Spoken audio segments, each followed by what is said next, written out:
Hello friends, स्वागत आहे आपलं ॲटोकॅड शिका मराठीच्या या सिरीजमध्ये.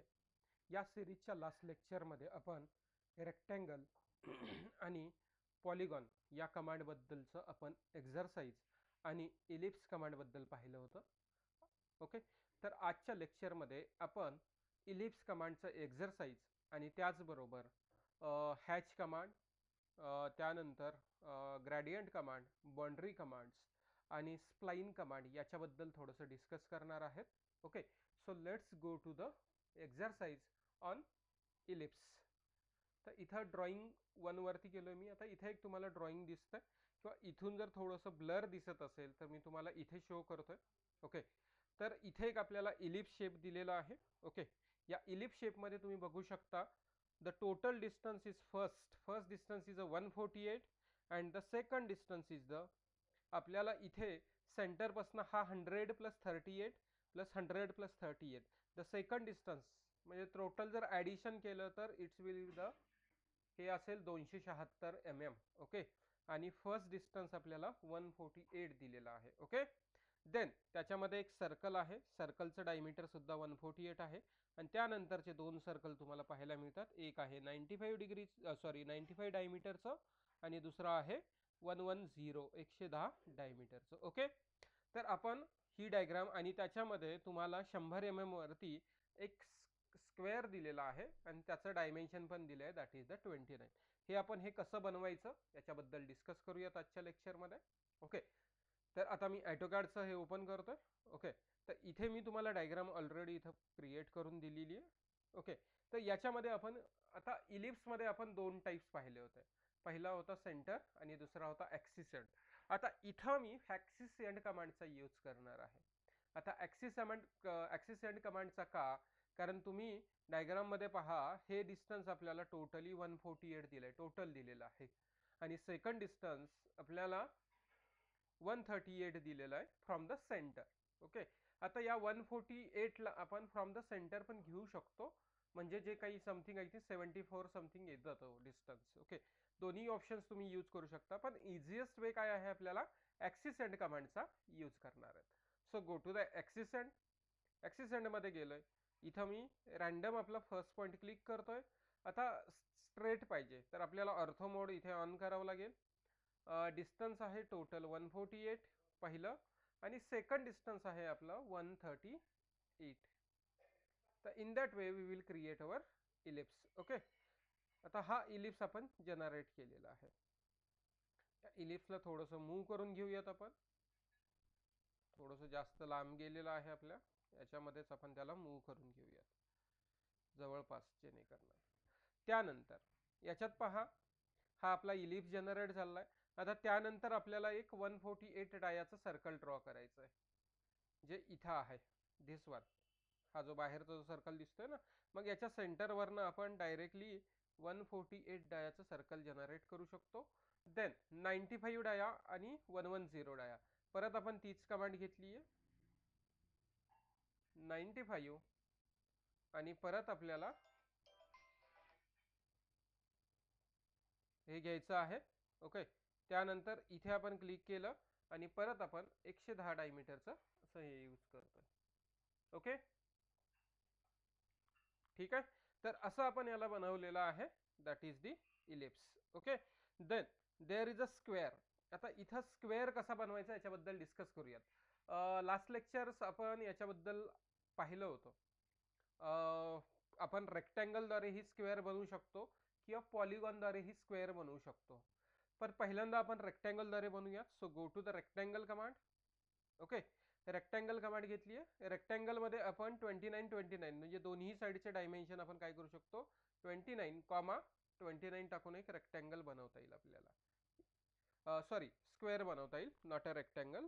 ओके, 29चे डायमेन्शन्स, दोन्ही साईडचे डायमेन्शन्स सेम जर टाकले तर रेक्टँगलमध्ये पण आपल्याला स्क्वेअर बनतो किंवा पॉलिगॉनमध्ये पण आपण बनवू शकतो. So go to the polygon command. Number of sides तर स्क्वेअरला 4च असतात. एंटर करतोय. त्यानंतर आपल्याकडे इथं एज मेथडचा यूज करायचा आहे आणि एज मेथडद्वारे आपण काय करणार आहेत, इथे त्यातल्या त्यात ऑर्थो मोड आपल्याला ऑन करावा लागेल आणि परत 29 डिस्टन्स आपण देऊ शकतो. In that way we will create. Okay, आता हा जो स्क्वेअर आहे तो स्क्वेअर किती mm वरती आहे? ॲज पर द डायग्राम आपण बघू शकतो इट इज 100 mm. दिसतंय? It is at 100 mm from the centre. Okay, so for that तर आपण याच्यासाठी इथे काय करणार आहे? एक लाईन क्रिएट करणार आहेत फ्रॉम द सेंटर. सेंटरवरनं व्हर्टिकली 100 mm वरती आपल्याला लाईन क्रिएट करायची आहे. ओके, आणि याच्यामध्ये आपण याला सिलेक्ट करा आणि याला इथे काय करणार आहेत? कॉपी करणार आहेत. ओके, आणि कॉपी करून आपण याचा सेंटर पॉइंट याच्यावरती प्लेस करणार आहेत. ठीक आहे, त्यानंतर कॅन्सल करा आणि हा पोर्शन कम्प्लिटली तुम्ही काय करू शकता? डिलीट करू शकता. आता डाऊनवर्डला पण आपल्याला काय आहे? स्क्वेअर आहे आपल्याकडे. ॲज पर द डायग्राम मध्ये तुम्ही पाहू शकता इथे पण. आता इथे आपण काय करूया? इकडनं पण सेम डिस्टन्स वरती आहे. सो आपण मिरर कमांड पाहिली होती, तर इथे डायरेक्टली आपल्याला मिरर करता येईल. Okay, select this and select the mirror command. आता मिरर कुठून करतोय? टॉपकडनं डाऊनकडे करतोय. तर त्यासाठी आपल्याला आपले पॉईंट कसे घ्यावे लागतील? मिरर लाईनचे फर्स्ट पॉईंट आणि लास्ट पॉईंट आपल्याला हॉरिझॉन्टल असे 2 पॉईंट घ्यावे लागतील. यस केलं तर हा पार्ट इरेज होतो, आपल्याला नकोय, तर त्यामुळे आपल्याला इरेज नाही करायचा आहे. तर इथं मी नो केलं. तर अशा पद्धतीने आपण काय केलं आहे? एक इलिप्स आपण एक एक्झरसाइज पाहिलेला आहे. ओके, देन आपण ड्रॉइंग 2 वरती जातोय. आता याच्यामध्ये जो पार्ट आहे हा, आणि त्याचा खाली सेक्शन व्ह्यू पाहायला मिळतोय तुम्हाला. ओके, तर या सेक्शन व्ह्यू मध्ये जे हॅच यूज केलेले आहेत, या ज्या लाईन्स दिसत आहेत. आता तुम्ही तुमच्या ड्रॉइंग मध्ये बऱ्याच वेळा हॅच कमांडचा यूज करतो आपण, ज्यावेळेस एखादा पार्ट क्रॉस सेक्शनली कट केलेला असेल, कट केलेलं दाखवलेलं असेल, तर त्या कंडिशन मध्ये आपल्याला हॅचिंग देणं इम्पॉर्टंट आहे, specially mechanical point of view आणि civil point of view. Civil मधले जे कॉन्क्रीट वगैरे आपण प्लेस करतो, एखादा आरसीसी स्लॅब बनवलाय किंवा पीसीसी स्लॅब बनवलाय, तर त्याच्यामध्ये तुमचा कॉन्क्रीट असेल किंवा ग्रॅव्हेल्स वगैरे दाखवायचे असतील, तर त्यासाठी सुद्धा आपण हॅच कमांडचा यूज करतो. इव्हन सिव्हिलमध्ये जो आपला सेक्शन व्ह्यू घेतला जातो, स्टेअरकेस सेक्शन व्ह्यू असेल किंवा तुमच्या फ्लोअर प्लॅनचा सेक्शन व्ह्यू असेल, त्याच्यामध्ये वॉल जेव्हा कट करतोय, तर वॉलमध्ये सुद्धा आपल्याला हॅचिंग द्यावं लागतं. तर ते कुठले देतो, तर याच्याबद्दल आपण डिस्कस करूया त्याच्यामध्ये. ओके, आजच्या लेक्चरमध्ये त्याच्याबद्दल डिस्कस करूया. So first of all I will draw some rectangle here. So go to the rectangle आणि इथे काही रेक्टँगल ड्रॉ करतोय मी, दॅट इज द 50, 40 चे एक रेक्टँगल ड्रॉ केले आहेत, राईट. ठीक आहे, त्यानंतर याला सिलेक्ट करा आणि याला इथं कॉपी म्हणा. ओके, आता एक 3-4 कॉपी करतोय मी. तर प्रत्येकाचा हॅचिंगचा काय डिफरन्स आहे याच्याबद्दल आपल्याला शो करायचं आहे, तर त्यासाठी तुम्हाला हे शो करतोय. ओके, हे रेक्टँगल आपण ड्रॉ करतोय त्या गोष्टीसाठी लक्षात असू द्या. आता हॅचिंग साठी शॉर्टकट की असते एच एंटर. काय असते? एच एंटर ही शॉर्टकट की असते हॅचिंग साठी. किंवा तुम्ही इलिप्सच्या खाली बघू शकताय, this is a hatch command. Okay, आता हॅच कमांड कशी दिली जाते? तर हॅच कमांड घेतली आहे आपल्याला.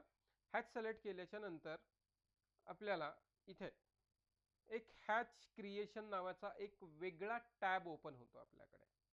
काय होतो? वेगळा टॅब ओपन होतो. आता याच्यामध्ये आपल्याला जर इथं मी जर क्लिक केलं, तर बाय डिफॉल्ट त्याचा हा अँगल नावाचा ऑप्शन आपल्याला पाहायला मिळतो. म्हणजे हा एक टाइपचा हॅच दिलेला आहे. As a mechanical point of view आपण हा ANSI 131 नावाचा ऑप्शन सिलेक्ट करतो याच्यामध्ये, लक्षात असू द्या. ANSI 131. ओके, त्याचबरोबर या हॅचचं आपल्याला काही मॉडिफिकेशन्स करायचे. आता इथं मी हॅच टाकलेले आहेत. ओके, तर याच्यामध्ये याला कलर स्पेसिफाय करायचं असेल तर आपण कलर्स पण स्पेसिफाय करू शकतो हॅचिंगला. ओके, त्याचा बॅकग्राऊंड कलर द्यायचा असेल तर बॅकग्राऊंडला पण आपण कलर स्पेसिफाय करू शकतो. ओके, देन त्याचा ट्रान्सपरन्सी पण देता येते. ट्रान्सपरन्सी मीन्स थोडासा जो कलर थोडा डार्क असेल तर त्याला आपण फेंट करू शकतो ट्रान्सपरन्सी. आता ट्रान्सपरन्सीची रेंज असते 0 to 90 आपण पर्यंत व्हॅल्यू टाकू शकतो. खूपच जास्त ट्रान्सफर करायचं आहे तर मॅक्सिमम व्हॅल्यू करा, थोडं कमी ट्रान्सफर करायचं आहे तर कमी व्हॅल्यू टाका. पण रेंज असते 0 to 90 पर्यंत. आपण 100 पर्यंत नसते याची रेंज, लक्षात असू द्या. याला अँगल पण देऊ शकता, पण आता बाय डिफॉल्ट याचा जो अँगल असतो तर तो 45 डिग्री असतो. किती असतो? 45 डिग्री. इफ समजा मी इथे 45 डिग्री टाकला तर हे व्हर्टिकल लाईन्स येत आहेत, दिसत आहेत तुम्हाला स्क्रीनवरती. यू कॅन सी इथे आपल्याला याची डायरेक्शन चेंज करायची आहे. आता ते कसे होते, नियरली अबाउट आपल्याला लेफ्ट साईडला, सॉरी राईट साईडला होते. आपल्याला लेफ्ट साईडला पाहिजे असतील तर इथं अँगल आपण काय करू शकता, 90 डिग्री प्लेस करू शकता. ओके, तर 90 डिग्री टाकून तुम्ही हे करू शकता. त्यानंतर त्याच्यातला पिच, प्रत्येक लाईन मधला डिस्टन्स किती आहे सध्या 1 mm चा आहे. ते तुम्हाला वाढवायचं असेल तर इथं मी 3 टाकलं तर त्यानुसार तुम्हाला 3 mm वरती काय होतं, एक एक लाईन जनरेट होत आहेत. लक्षात असू द्या याच्यामध्ये. ओके, याच्या डायरेक्शन्स तुम्हाला अँगल चेंज करून याच्या डायरेक्शन चेंज करू शकता. इथं बाय डिफॉल्ट मी 0 अँगल ठेवतोय आणि त्यातल्या त्यात इथं 1 व्हॅल्यू ठेवतोय. तर असं आपण त्याला जनरेट करू शकतो. ओके, तर हे झाला सिम्पलेस्ट वाला हॅच, जे आपण mechanical point of view use केला जातो. याला मी क्लोज करतोय. ॲट अ टाइम तुम्ही बऱ्याच ठिकाणी तुम्ही अप्लाय करू शकता. परत मी हॅच कमांडला यूज केलं, एच एंटर. ओके, याच एंटर यूज केल्याच्या नंतर आता हा दुसरा वाला जो असतो ANSI 132, हा वॉल जे civil point of view important आहे. हा थोडा सिव्हिलमध्ये आपण या कमांडचा यूज करतो क्रॉस सेक्शन देण्यासाठी. कुठले क्रॉस सेक्शन, तर वॉलला जर कट केलं असेल तर वॉलचे क्रॉस सेक्शन देण्यासाठी यूज करतो. आता इथे कलर मला चेंज करायचा आहे तर वेगळा कलर पण तुम्ही ठेवू शकता. इथे मी ग्रीन कलर घेतला तर इथला तुमचा जो पोर्शन पहा थोडासा डिफरंट आहे ॲज कम्पेअर टू, म्हणजे जो त्याचा पॅटर्न आहे तो पॅटर्न डिफरंट असतो तुम्हाला. ओके, आता परत आपण याच्यामध्ये अजून हॅच कमांड तुम्हाला याच्यामध्ये सांगतोय. ओके, परत हॅच कमांड आपण घेणार आहे तिथे. आता हॅच मध्ये परत अजून इथे तुम्ही जर गेलात, क्लिक केलात तर इथं व्हेरियस ऑप्शन्स तुम्हाला पाहायला मिळतात.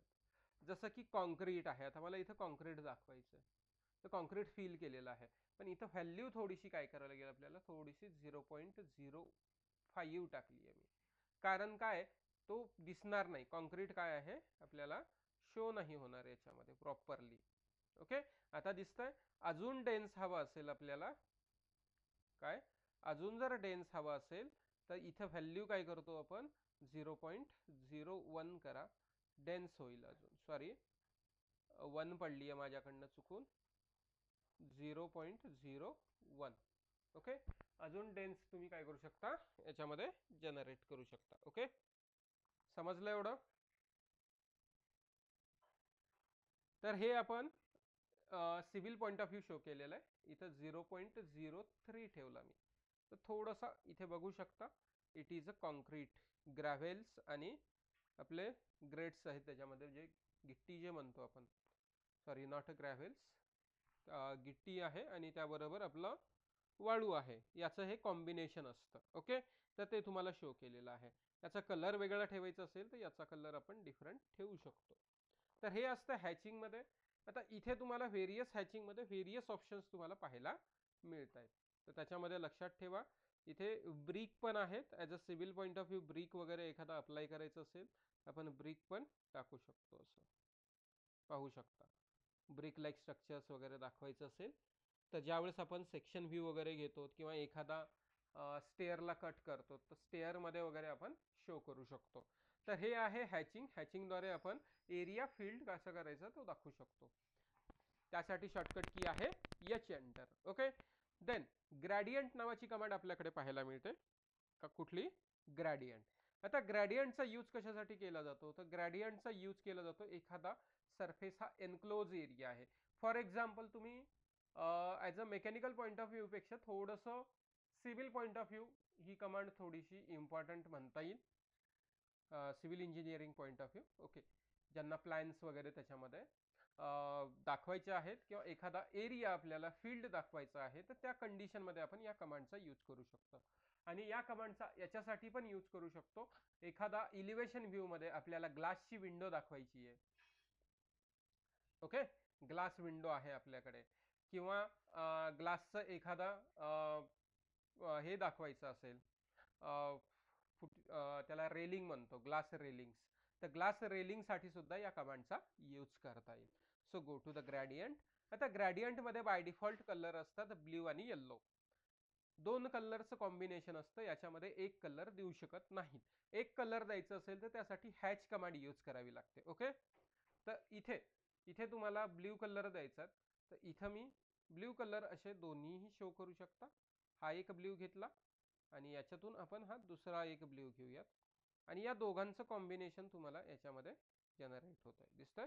हे असं आपण किंवा आपल्याला जर एखादा हे वगैरे शो करायचं असेल इलिव्हेशन व्ह्यू मध्ये किंवा 3D व्ह्यू मध्ये, तर त्यासाठी आपण या कमांडचा यूज करतो. It is similar to the hatch command, but in hatch command there is a some pattern, line pattern, brick patterns and कॉन्क्रीटचा पॅटर्न असतो त्याच्यामध्ये. ओके, पण ज्यावेळेस तुम्ही ग्रॅडियंट कमांड यूज करताय तर ग्रॅडियंटमध्ये तुम्हाला कलरचं कॉम्बिनेशन असतं. दिस इज अ ग्रॅडियंट आणि आपली जी कमांड आहे हॅचिंग, तर याच्याबद्दल आपण डिस्कस केलेलं. ओके, इट इज हॅचेस क्रिएशन होतात आपल्या याच्यामध्ये सुद्धा. ओके, तर हे आहे आपल्या कमांड बद्दलचं, हॅच आणि ग्रिड बद्दलचं. आता एक बाउंड्री असतं. आता नॉर्मली बाउंड्री काय करतो, एखादा ओपन रिजन असेल, ओपन म्हणजे तो एखाद्या लाईन जनरेट करून आपण एखादा पार्ट बनवलेला आहे, त्याच्यातनं त्याला क्लोज करून एक नवीन स्केच बनवायचं असेल तर त्या कंडिशनमध्ये बाउंड्री कमांडचा यूज करतो. आता त्यांनी त्याची इन्स्ट्रक्शन पण दिलेत. Create a region or a polyline from enclose area. म्हणजे क्लोज एरियातून आपल्याला काय करतो, एक स्पेसिफिक रिजन किंवा पॉलीलाईन आपल्याला काय करतो, तो जनरेट करून देतो. आता फॉर एक्झाम्पल इथे एक मी एक जस्ट लाईनद्वारे एक स्केच ड्रॉ करतोय. त्याला थोडंसं साईडला घेतो मी, जस्ट रॅन्डम एक स्केच ड्रॉ करतोय. Okay, nothing in that.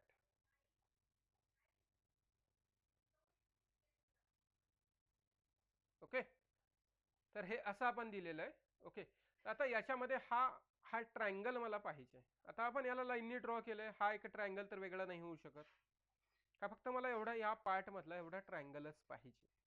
तर त्यासाठी आपण बाउंड्री कमांडचा यूज करू शकतो. बाउंड्री कमांडसाठी शॉर्टकट की असते BO एंटर. बाउंड्री कमांड घेतल्याच्या नंतर इथं पिक पॉइंट वरती क्लिक करायचं. पिक पॉइंटच्या समोर जो आयकॉन आहे त्या आयकॉन मध्ये क्लिक करा. पिक इंटरनल पॉइंट्स क्लिक करा. क्लिक केल्याच्या नंतर तुम्हाला तेवढा एरिया हायलाइट होतो. ओके, एरिया हायलाइट झाला. ज्यावेळेस तुम्ही एंटर कराल तर तिथे एक नवीन स्केच जनरेट तुम्हाला झालेला पाहायला मिळेल. दॅट इज द पॉलीलाईन वाला. आणि या पॉलीलाईनला सिलेक्ट करून आपण इथे मूव्ह करू शकतो वेगळ्या साईडला, जिकडे तुम्हाला मूव्ह करायचं तिथे. एक लक्षात असू द्या. तर हे हे आपलं बाउंड्री कमांडचं यूज आहे, जो तुम्हाला काय करतो, एखाद्या लाईनच्या ऑब्जेक्टला तो काय करतो, पॉलीलाईन मध्ये कन्व्हर्ट करून देतो आणि क्लोज पण करून देतो. ओके, पण बाउंड्री कमांड कधीच ओपन याच्यामध्ये ड्रॉ होत नाही किंवा वर्क नाही करत आहे. ओके, तर फॉर एक्झाम्पल आता मी तुम्हाला याचं पण दाखवतोय, ओपन कसं असेल ते त्याच्याबद्दल पण सांगतोय. ओके, तर समजा मी इथे इथे आणि हा पॉइंट थोडंसं झूम करून मी इथे क्लिक केलं. आता फॉर एक्झाम्पल आता मी झूम आउट करतोय तर मला तो जॉईन झालेला दिसणार आहे. असं जर पाहिलं तर तो जॉईनच आहे असं वाटतोय आपल्याला. पण ज्यावेळेस मी त्याला बाउंड्री कमांडचा यूज करतोय, पिक पॉइंट या आयकॉन वरती क्लिक करतोय आणि त्याच्या एरियावरती किंवा इंटरनल मध्ये क्लिक करायचा पॉइंट आपल्याला जेवढा एरिया इन्क्लोज पाहिजे, तर तिथे आपल्याला एक पॉपअप मेसेज किंवा एरर मेसेज येतो, a close boundary can not be determine. म्हणजे त्या ठिकाणी क्लोज बाउंड्री नाहीये. तर अशा कंडिशन मध्ये आपल्याला त्याची क्लोज बाउंड्री काय करावी लागते, जनरेट करून घ्यावी लागते. ठीक आहे, तर हे होतं बाउंड्री कमांड्स, हॅच कमांड्स आणि ग्रॅडियंट कमांड्स. त्याच्याबद्दल लक्षात आलं. हॅच हे क्रॉस सेक्शन्स किंवा सेक्शन व्ह्यू मध्ये यूज केले जातात.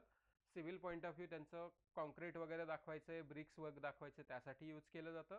मेकॅनिकल मध्ये त्याचं एकच आहे, क्रॉस सेक्शन दाखवण्यासाठी. ग्रॅडियंटचा यूज तसं एनक्लोज एरिया किंवा फील्ड एरिया दाखवण्यासाठी यूज करतो. त्याचबरोबर विंडो दाखवायचे असतील इलिव्हेशन व्ह्यू मध्ये वगैरे, तर त्यासाठी आपल्याला या कमांडचा यूज करता येतो. बाउंड्री काय करतो, तर ओपन एरियाला तो एनक्लोज करून त्याचा एक नवीन स्केच किंवा पॉलीलाईन मध्ये कन्व्हर्ट करून देतो. दीज आर द 3 कमांड्स आणि या प्रत्येकासाठी तुम्हाला शॉर्टकट कीज मी सांगितलेल्या आहेत. ओके, तर त्यानंतर आपण नेक्स्ट कमांड आजची पाहणार आहे, that is the spline command. तर स्प्लाइन दोन प्रकारचे आहेत आपल्याकडे, स्प्लाइन फीट आणि स्प्लाइन CV. आता दोघांमध्ये काय डिफरन्स आहे, तर हे तुम्हाला जोपर्यंत मी ड्रॉ करून दाखवणार नाही तोपर्यंत कळणार नाही. तर त्यासाठी मी एक नवीन डायग्राम घेतो इथे, नवीन डायग्राम 3. ओके, डायग्राम 3 वरती आपण गेलेलो आहोत.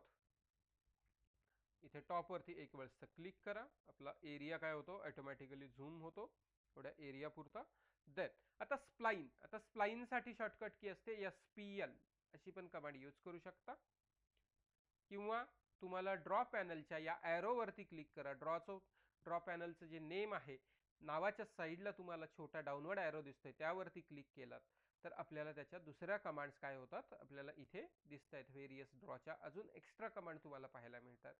दॅट इज दी, आता इथं स्प्लाइन फीट आणि स्प्लाइन CV.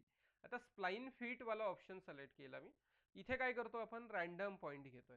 याच्यामध्ये एक लक्षात ठेवा, ज्यावेळेस तुम्ही स्प्लाइन बनवताय तर त्यावेळेस ऑर्थो मोड आपला ऑफ असला पाहिजे, लक्षात असायला असू द्या. म्हणजे एक वेव लाईक शेप आपण काय करू शकतो, बनवू शकतो. इथे एक लक्षात ठेवायचं, ज्यावेळेस बनवतायत लास्ट आपल्याला बनवून झालेला आहे तर एंटर करायला विसरायचं नाही. बाकीच्या याच्यामध्ये काय करतो आपण, एस्केप करतो क्रिएट झाला की, इथे एंटर करावं लागेल. एस्केप केलं तर काय होतं, हा जनरेट केलेला पार्ट हा जनरेट होत नाही, म्हणजे तो डिलीट होऊन जातो. एंटर केल्याच्या नंतर काय होतं, ते होतं याच्यावरती. ओके, तर हा आहे आपला स्प्लाइन फीट वाला ऑप्शन आपण सिलेक्ट केलेला आहे. याच्यामध्ये नेक्स्ट ऑप्शन आहे आपला स्प्लाइन CV. CV म्हणजे कंट्रोल व्हर्टेसेस म्हणतो आपण त्याला. आता याच्यात काय डिफरन्स आहे ते आपण पाहूयात. ओके, या दोन स्प्लाइन मध्ये आता दोघांचाही shape me nearly about same बनवण्याचा ट्राय करतोय. ठीक आहे, सेम बनवण्याचा मी प्रयत्न करतोय इथे. तर हा इथे जॉईन झाला, याला सिलेक्ट करून आपण थोडंसं मुवमेंट देऊ शकतो. थोडंसं मूव्ह करतोय. आता नियरली अबाउट थोडंफार शेप याचे सेमच आहेत. पण ज्यावेळेस मी स्प्लाइन फीट, जो डाऊनवर्डचा आहे तो स्प्लाइन फीट आहे, अपवर्डचा आहे तो स्प्लाइन CV आहे. आता दोघांमध्ये काय डिफरन्स आहे, स्प्लाइन फीट आणि स्प्लाइन CV दोघांमध्येही सिलेक्ट केलाय. स्प्लाइन फीट वाला त्याचे जे पॉइंट्स आहेत, जे आपण ज्या स्प्लाइनला कंट्रोल करू शकतो, ते त्या कर वरतीच आलेले आहेत. पाहू शकतात, कर वरतीच आहेत, दिसत आहेत. इट इज ऑन अ कर. पण जे आपण स्प्लाइन CV घेतलेत तर ते कर वरती नाही आहेत. ते कर वरती आहेत का, नाही आहेत. ते त्याला टँजंट मध्ये आहेत. कशामध्ये आहेत, टँजंट मध्ये जनरेट झालेले आहेत. ओके, तर हे असं आपण हे करू शकतो. त्याचबरोबर स्प्लाइन फीट मध्ये आपल्याला इथे काही ऑप्शन्स पाहायला मिळतात. स्ट्रेच, आपण पॉइंट स्ट्रेच करून याचा साईज किंवा याचा शेप, साईज म्हणण्यापेक्षा शेप आपण चेंज करू शकतो. ओके, या पॉइंट वरती फक्त आपण कर्सर घेऊन गेलात तर एखादा पॉइंट एखादा ऍड करायचा असेल तर मध्ये एखादा पॉइंट ऍड पण करता येतो, आणि नको असेल तर त्या पॉइंटला रिमूव्ह पण करता येतं. ओके, तर हे सगळं आपण करू शकतो स्प्लाइन फीट मध्ये. आता स्प्लाइन CV मध्ये काय काय करता येतं, तर स्प्लाइन CV मध्ये कुठल्याही पॉइंट वरती कर्सर घेऊन जा. इथे तुम्हाला एक एक्स्ट्राचा ऑप्शन मिळतो, दॅट इज द रिफाईन व्हर्टेसेस. काय मिळतो, रिफाईन व्हर्टेसेस. जे प्रिव्हियसली आपण 3 ऑप्शन ऑलरेडी पाहिलेले आहेत, स्ट्रेच व्हर्टेक्स, त्यानंतर ऍड व्हर्टेक्स आणि रिमूव्ह व्हर्टेक्स, असे आपण 3 ऑप्शन पाहिले. आता इथं रिफाईन नावाचा एक्स्ट्रा ऑप्शन काय दिलेला आहे. ओके, तर हा रिफाईन द्वारे तुम्ही तुमच्या करला काय करू शकता, बेटर स्मूथनेस देऊ शकता. स्मूथनेस काय येते, बेटर येते ॲज कम्पेअर टू फीट द्वारे. ठीक आहे, तर इथे काय होतात, व्हेरियस पॉइंट काय होतात, जनरेट होत आहेत. वन बाय वन काय होतात, आपल्याकडे पॉइंट जनरेट होतात, आणि जेणेकरून त्या पार्टला किंवा त्या स्प्लाइनला स्मूथनेस काय होते, प्रॉपरली जनरेट होते. फक्त इथेच करू शकतोय का, असं नाहीये. तुम्हाला इथे करायचं, या पॉइंट वरती जा, इथे पण तुम्हाला काय करता येतं, रिफाईन करू शकता. ठीक आहे, तर हे आपण रिफाईन द्वारे बनवू शकतो. कमांड कुठल्या आहेत, स्प्लाइन कमांड, याच्याबद्दल पाहिजे. यासाठी शॉर्टकट की आहे SPL. ठीक आहे, त्यानंतर आता बऱ्याच जणांचा असा पण क्वेश्चन असू शकेल की सर मला एका स्प्लाइन फीटला स्प्लाइन सी मध्ये कन्व्हर्ट करायचं असेल तर, किंवा स्प्लाइन सी ला स्प्लाइन फीटमध्ये कन्व्हर्ट करता येतं का? तर येतं. त्याला दोघांनाही व्हाईस वर्सामध्ये दोघांमध्येही एकमेकांमध्ये कन्व्हर्ट करता येतं. जसं की आता इथं मी स्प्लाइन फीट वरती सिलेक्ट केलाय, तर याच्या समोर एक ॲरो येतोय, स्टार्टिंग पॉइंटला एक ॲरो येतोय, डाऊनवर्ड ॲरो. त्या डाऊनवर्ड ॲरोवरती क्लिक केलाय तुम्ही, तर तिथे तुम्हाला ऑप्शन पाहायला मिळतो फीट टू कंट्रोल व्हर्टेसेस. आला का तो कंट्रोल व्हर्टेसेसमध्ये? किंवा जो कंट्रोल व्हर्टेसेस वाला आहे त्याला आपण परत फीटमध्ये कन्व्हर्ट करू शकतो. दोघांचंही व्हाईस वर्सा चेंजिंग करू शकतायत या व्ह्यूमध्ये. तर हे होतं आजचं आपलं. आज आपण आजच्या लेक्चरमध्ये आपण पाहिलं इलिप्सचं एक्झरसाइज पाहिलंय, त्याचबरोबर आपली हॅच कमांड पाहिली आहे, बाउंड्री कमांड पाहिली आहे, ग्रॅडियंट कमांड पाहिली आहे, आणि स्प्लाइन कमांड याच्याबद्दल डिस्कस केलेलं आहे. उद्याचं जे लेक्चर आहे ते थोडं इम्पॉर्टंट कमांड्स पैकी आपण घेणार आहेत, जे आपल्याला बऱ्यापैकी ॲटोकॅडमध्ये युजेबल असतं. ओके, तर आजचं लेक्चर आपण इथेच स्टॉप करतोय. जर व्हिडिओ तुम्हाला आवडला असेल तर व्हिडिओला लाईक करा, शेअर करा, आणि चॅनलला नवीन असाल तर सबस्क्राईब करा. थँक्यू.